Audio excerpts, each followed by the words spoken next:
बोली बोली पटन देवी मैया की। Singer writer Ravinder Bihari.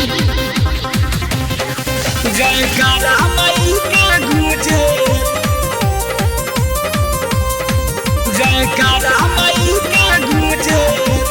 Music by Akash studio Maharajganj.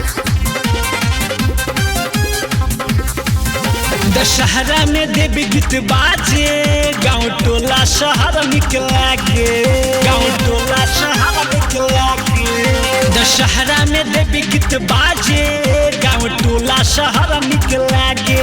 माँ के दर्शन करे खातिर सेवका से रहिया सूझे, माँ के दर्शन करे खातिर भक्ता से रहिया सूझे। शेरावाली के सब लोग पूजे, जोता वाली के सब लोग पूजे। जयकारा माई के पूजे, जोता वाली के सब लोग पूजे। जयकारा माई के गूंजे, थावे वाली के सब लोग पूजे। बोली बोली तारा चंडी मैया की।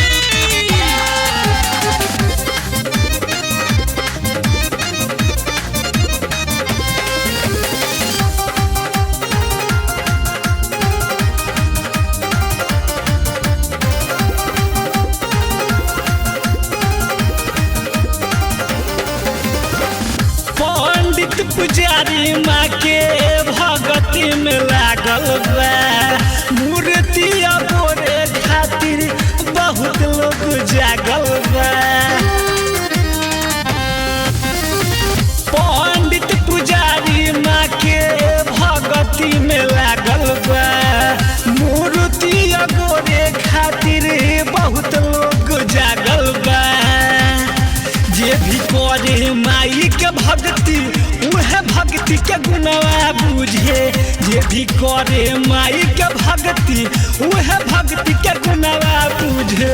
पहाड़ा वाली के सब लोग पूजे, मैहर वाली के सब लोग पूजे। जयकारा माई के गूंजे, मैहर वाली के सब लोग पूजे। जयकारा माई के गूंजे, सारंग वाली के सब लोग पूजे।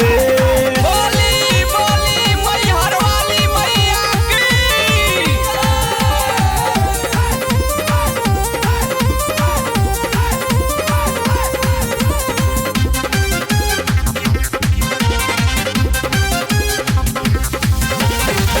गाँव के बिटिया माँ के आरती उतारे, पूजा कर सभे माँ के पौआ पखारे। गाँव के बिटिया माँ के आरती उतारे, पूजा कर सभे माँ के पौआ पखारे। माँ के होता जागराता, संगे नाचे के दूजे। माँ के होता जागराता, संगे नाचे के दूजे। शेरावाली के सब लोग पूजे, दुर्गा माई के सब लोग पूजे। जयकारा माई के गूंजे, जटी माई के सब लोग पूजे। जयकारा माई के गूंजे, काली माई के सब लोग पूजे। बोली बोली विंध्यवासिनी देवी की।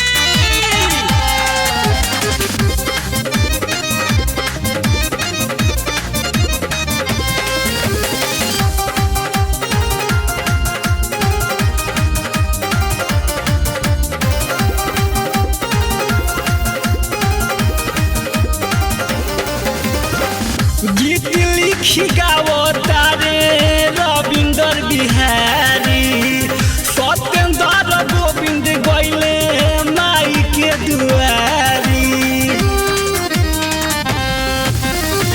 भजन लिखी गावो तारे रविंदर बिहारी, कृष्ण समीर गइले माई के दुआरी।